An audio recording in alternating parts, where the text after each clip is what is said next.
All right, hello everyone. Welcome to today's Lunch and Learn. I am Jeremy Litwinowitz, so I'll be leading our call today and doing my best to show you whatever we can in the time we have for today. So we do have a couple pre-submitted questions. We'll get to that in a minute. We'll give it a little bit more time if anyone else is going to be joining.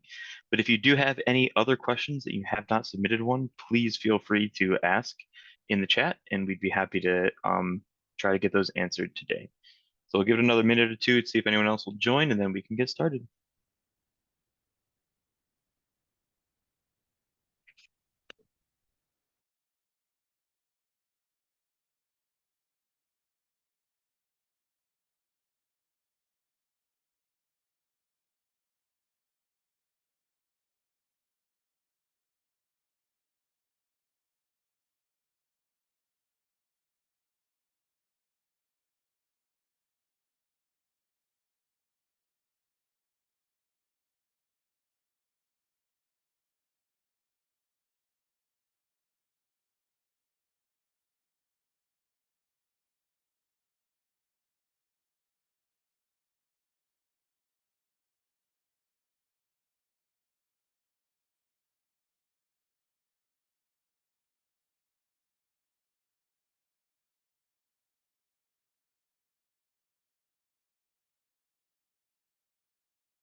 All right, we can go ahead and start to answer based on the questions that we already have.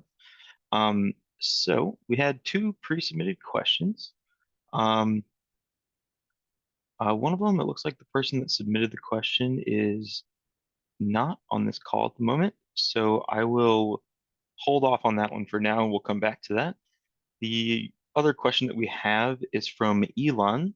It says, we created a custom email template using HTML, but we are struggling to get the CSS from our template to translate to the email notification. How do we get the CSS from our email implemented into the email notification?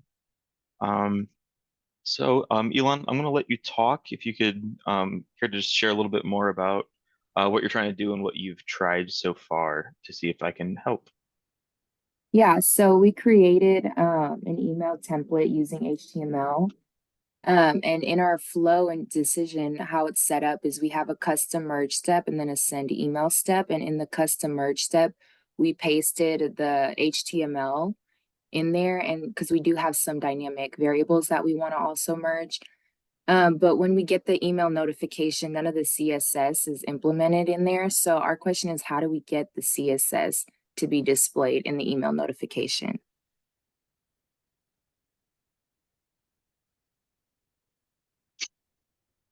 Got it. Okay, so you've built just clarifying you've built the template and under the email templates, and created it there. You've added the template on the email step? Because you We do have did to add it. I just want to make sure we're not missing that part too. I believe we did try to do that, but it still wasn't translating into the email notification, like none of the CSS. Got it. Okay. Hmm. Interesting. I'm definitely not an expert on CSS, so I'm not entirely sure the best way to direct you here. Um, I know about the email. I know you can when you create the template.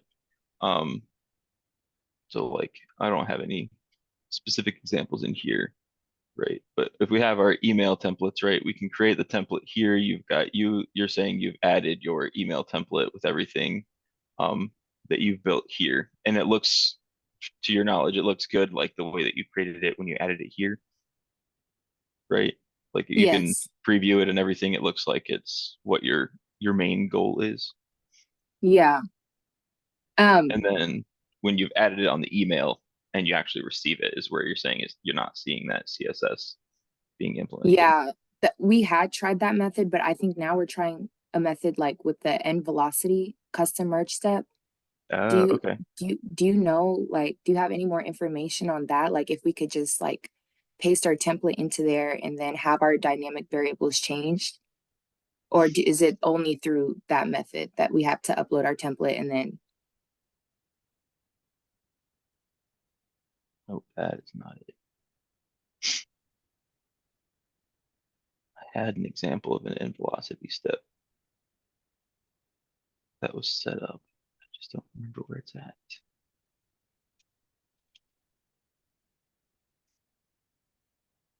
Give me 1 second. I'm gonna find this. Okay.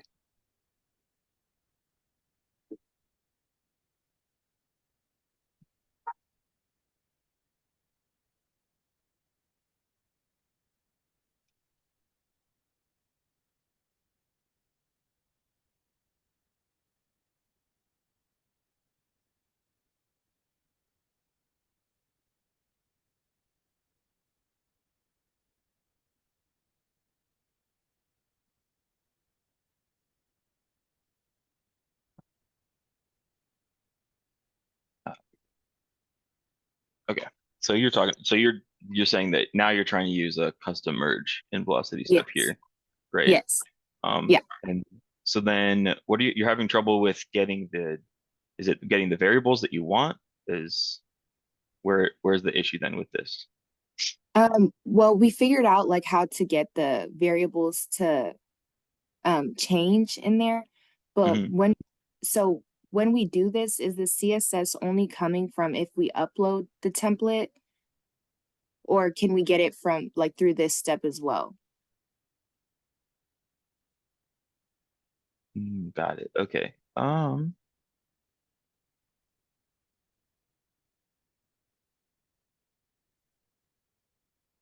Actually, I don't I don't see I'm not seeing an option.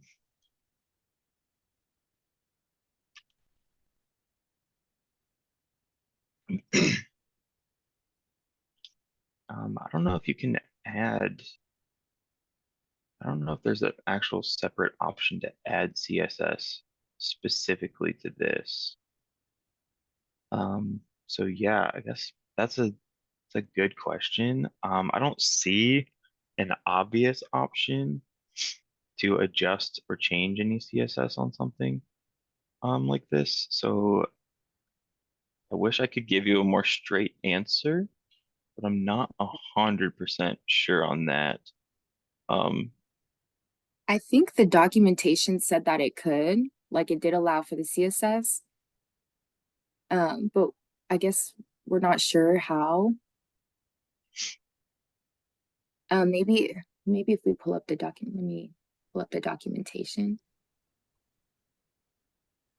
In the email templates, and I'm not sure I'm answering your question, I'm just maybe giving assistance, but in the email template documentation, which I put in the chat, there are options in which you can create a template, download it as an HTML, and then edit the HTML and re-upload it so that you can keep all your formatting with a copy and paste.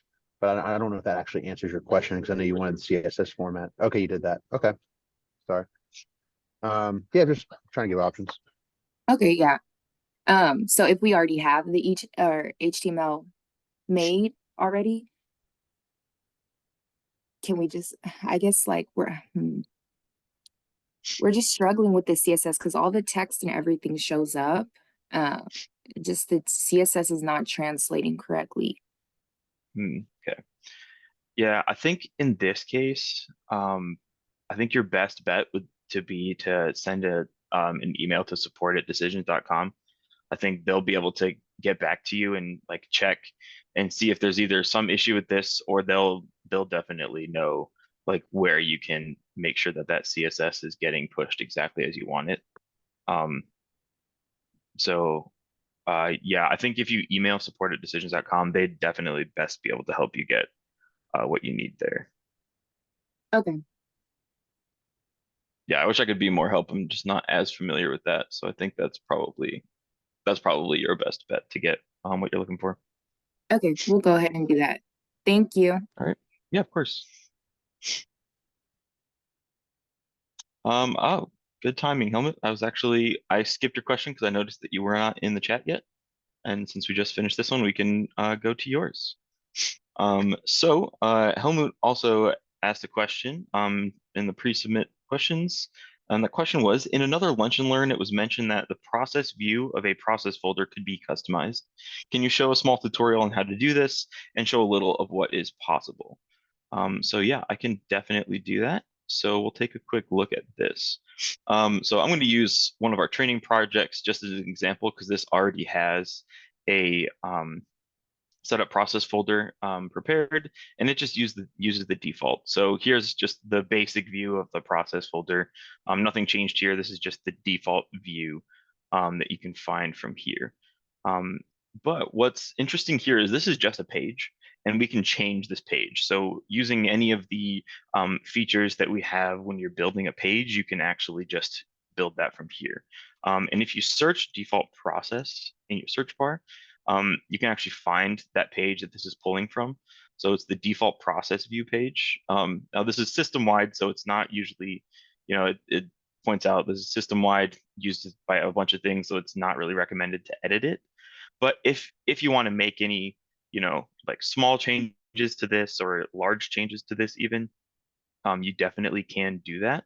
The easiest and probably safer way to do that is to make a copy of this if you want to keep most of it, right? If you want to just make your own page from scratch, you could definitely do that as well. But let's say you want to keep most of it and just change a couple small things. You can just copy that page dashboard and give it whatever name that you want.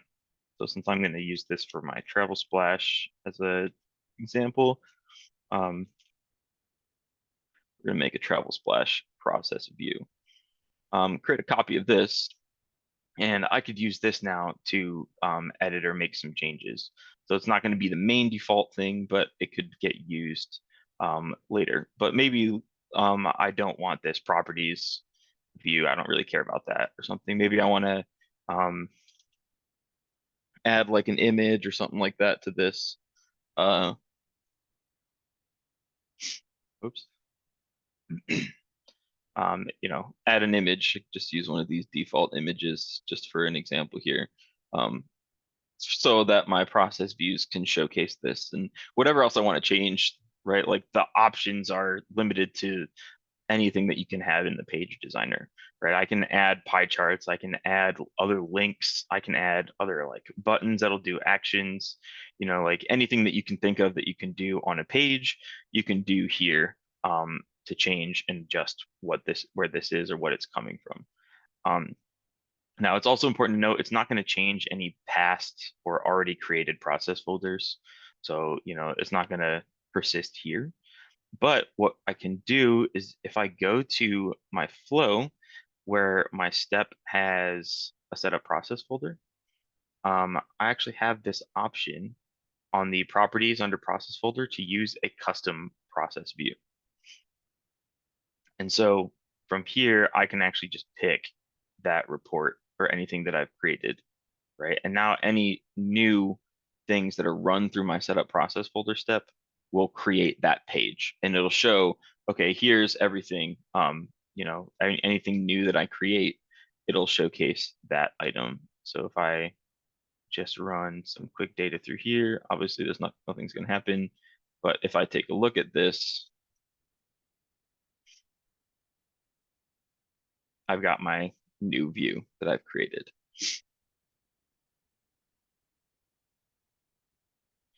One of my specific questions is, can you show data that is contained within the objects of the process folder? Can you elaborate on that question a little bit more, please?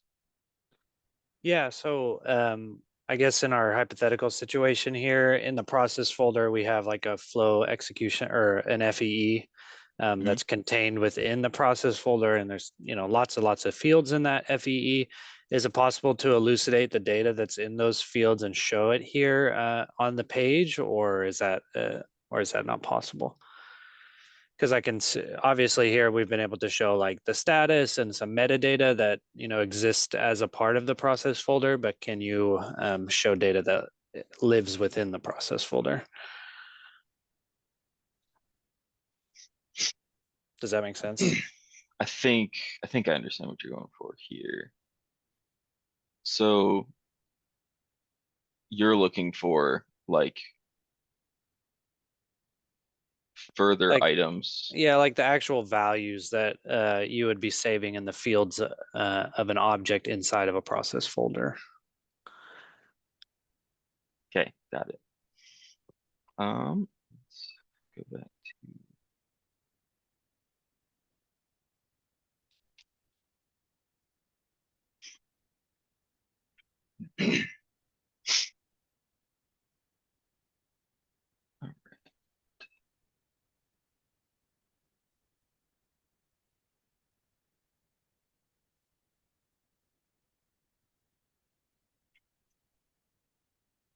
it's right in front of my face.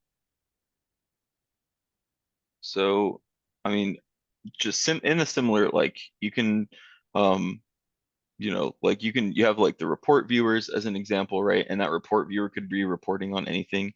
So Uh-huh. you could specifically choose, to, view a,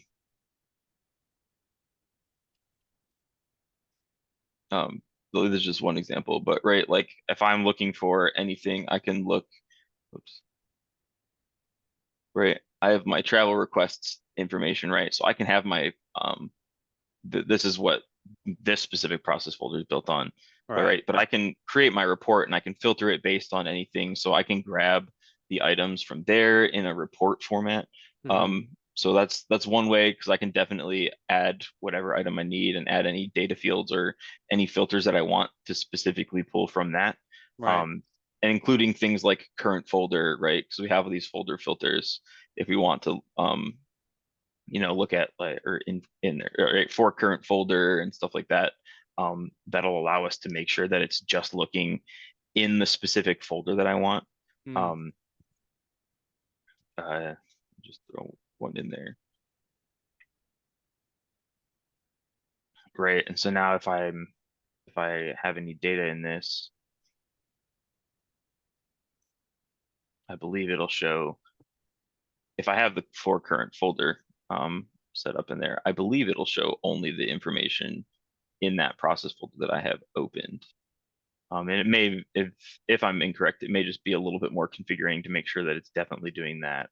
Right. Um, but you can definitely do like, adding reports and similar, page items that can contain that information. So you couldn't necessarily like drag in like like on a form you can drag in a data value and it'll kind of populate that data value like on an ad hoc basis. You're saying that here on this page you'd have to either configure it as a report or some kind of like data grid or something to display the data. You can't just. Yes, I Yeah. believe that is the case. No, that makes Yeah, it sense. looks like what I did might not have been it. I'd have to double check and reconfigure some things to make sure I But was pulling the right thing. I get the But yeah, idea. I Yeah. believe it's yeah, like it's got to be some kind of you can pull from something that can contain that data. I don't think you can directly just place it like in a form. Show the values. Yeah. Okay. You could probably actually you could probably do like I know on pages you can do like form tiles, um, and stuff that's basically like a form. Yeah. Um, so you can kind of like a it's kind of like having a form appear. If I can remember what it is. Yeah, like you can place a form tile. Um, which What is then that? would be configured with, I don't think I have any existing ones. Oh, so it's like a form you can fill out on a process folder Right. And page. so Oh, it has the same like options as a form, right? So I can put my number box, which I could pull from, yeah. any input data I could pull from my integers that I've got from something, right? Oh, so And you then that could you could form, theoretically display it there. Yeah. yes, yeah, Oh, and I then that see. form will appear in my page, which would be in the process folder. So Okay. if you configure that and figure out how to grab exactly what you need for each specific process folder, then I think you should do what you're looking for Ah, in that okay. way. Very interesting. Thank you. Mhm.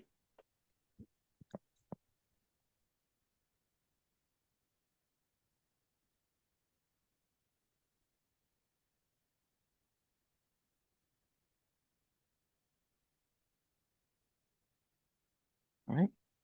Any other questions? Anyone else? If you have anything, post it in the chat. We can take a look at. We still have some more time if we wanted to take a look at anything else.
Last call. Any other questions?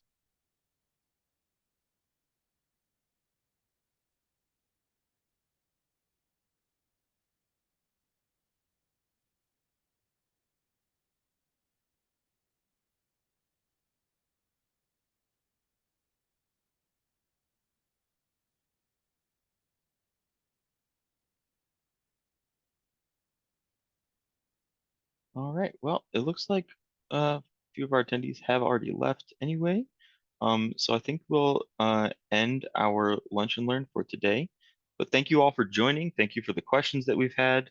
And if you guys have any other questions, please feel free to join the rest of this week, submit some questions and ask away. Tomorrow, Greg will be leading our lunch and learn. So hopefully we'll see you all tomorrow. Have a great day. Thanks, Jeremy.